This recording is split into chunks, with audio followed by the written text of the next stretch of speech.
I wanted to ask you, you guys played pretty tough this past week at UAB. It was a narrow loss for the guys. How did they respond in practice this week? Well, they've been upbeat. They understand it's more than wins and losses. Obviously, we would try to win every week we go out, but the culture, the triangle of toughness, it starts week in and week out, and we started this week with being selfless and understanding that selfless is not thinking less of yourself, but it's just thinking, a little bit less of yourself in the process. And we just put ourselves in the shoes of any other team across the country. And a lot of teams wish they were 3-1 at this point. And we wanted to take advantage of it, take the things that we lost from the game, learn how to improve on them, and try to be better our next time out. You feel like overall the defense is improving week to week? No doubt. I think every week we've played, we made some improvement in some aspect of the game. I think that's critical for us to be the type of defense until we become not only perfect effort but perfect execution. And it's very few games that you'll ever achieve that. But we do feel like we're getting better and we're becoming more competitive and keep giving our team a chance to win the ball game. Hey, Greg, you're up. Coach, Jeff was telling us that the first few weeks were kind of like training camp to figure out where everybody fits and everybody's preferred responsibilities and just what guys are good at. Do you feel like you're getting a better sense of that as time goes along? Injuries also play a part of this due to the fact of us not having spring ball, due to the fact of us, not having the guys do the early part of summer. It was some trial and error. When we started camp, most teams, if they have a continuing staff or continuing players, they know what to expect and they know a little bit more about their players. I think every week we find out a little bit more. I think our kids continue to develop. I think Tyreek, he's a guy that's really improved from game 1 to game 4 right now, and I can't be tickled enough about the improvement he's making. And it goes for several guys. It goes for Rashad Wisdom, him going from nickel position to safety and seeing him kind of creating some ownership of the back end back there. So several guys that we see stepping up and learning their role in our defense. I'm thinking especially in the front seven, are there any guys who you've sort of learned fit in a different position than you thought, or any way the roles have kind of shuffled as you've had some time to see them in game action now? The first guy that comes to mind for me is Clarence Hicks. He was one of the first moves we made from him playing inside linebacker to outside and allowing him to use his skill set in other ways. I think the development with him and Zach Brown and him learning our scheme was critical. The other guys in our front seven was our defensive linemen. A guy like Lorenzo Dantzler's playing more inside now. He started out outside. And, I could go on and on. Kevin Nelson from playing the nose position, the 4-eye, and a guy like Country, who we naturally expected him to be a dominant nose, but he also could play the 4-eye. So we're trying to create as much versatility up front to create more depth. And those guys have done a great job with Coach Rod. You mentioned Lorenzo Dantzler. He showed up a few times against UAB. What did you make of his play really in that game, but also just through the fall? That was probably his best performance thus far. And his attitude and his work ethic's been good throughout camp.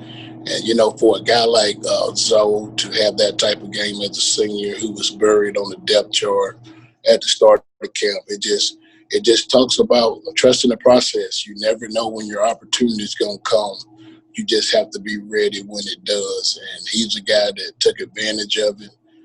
He continued to learn throughout the process. And, I'm happy for Zoe. I hope he continues to get better throughout this season.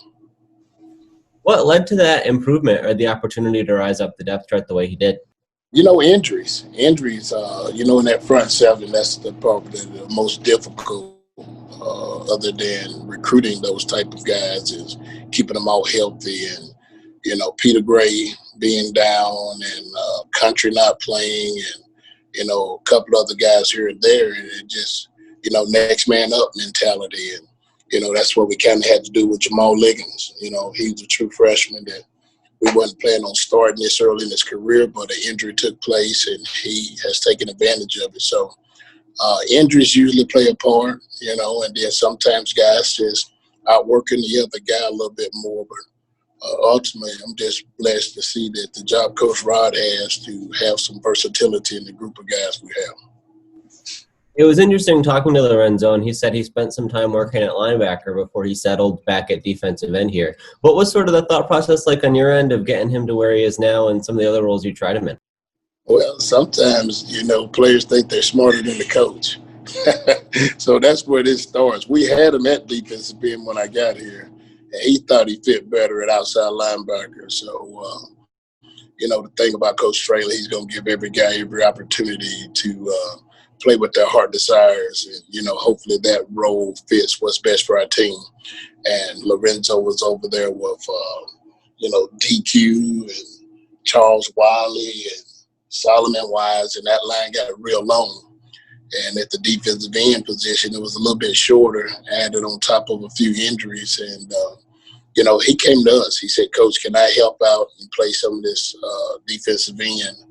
I feel like I can learn it and be an asset. And we said, sure, wishing that he would have accepted that role from the start. But, it worked out for us in the end, and thus far he's one of our guys. Hey, JJ. Ty, what about this BYU squad? Does it start with their quarterback?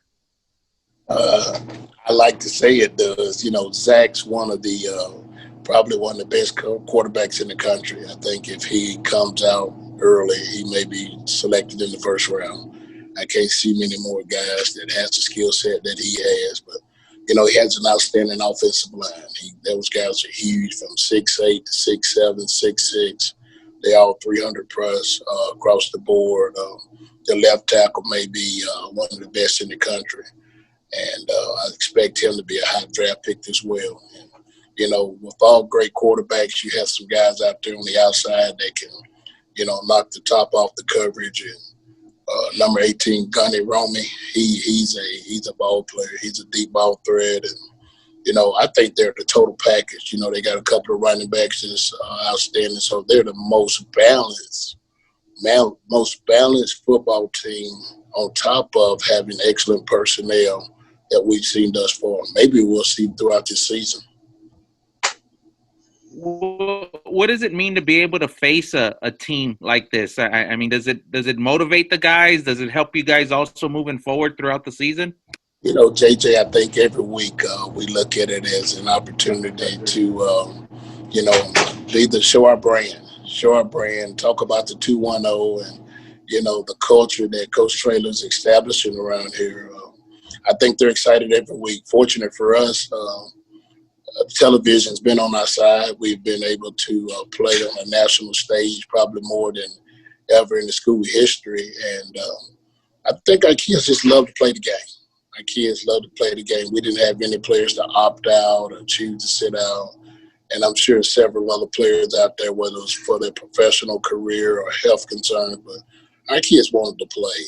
And they've shown that week in and week out by, taking care of themselves from the COVID standpoint, staying away from other situations that potentially could put them at risk. And they want to play. They're a very passionate group. And every time they go out, I think they show that. Hey, Greg. Coach, with no Jalen Haynes last weekend, how did you feel about play of some of your interior defensive linemen who we don't normally see as much, maybe guys like Christian Clayton, Brandon Matterson, Kevin Nelson, like that group? Ideally, I felt like our chances of winning would really increase had we had Jalen. But what was best for his health, what was best for him in the long run was to go ahead and have surgery and, try to get a better version of him when he comes back. It made it challenging, but we also challenged the other guys, and we told them we believed in them. And there's no doubt that we do. And the guys that played, played with perfect effort and gave us a chance to win the game in the end. How does the defense go about filling in for Rashad Wisdom's leadership role in this first half that he's not going to be playing? Well, it's going to be tough. I don't know how you replace a guy like Rashad from a leadership standpoint because he has such outstanding character and leadership qualities about himself. But what we're going to do, we're going to lean on some of the other guys, the Trevor Harmisons of our defense and, the Corey Mayfield. Some of those guys are going to have to step up from a leadership role, and they have. We just expect them to get better and better. And, it's a chance for Kelechi to have more snaps and to prove that he's one of the best guys back there in the back end as well. So it's a tremendous challenge. The guys look forward to it, and they practice well.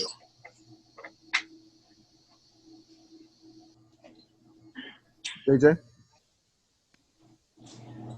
Coach, do you expect Jalen's going to be out for a while?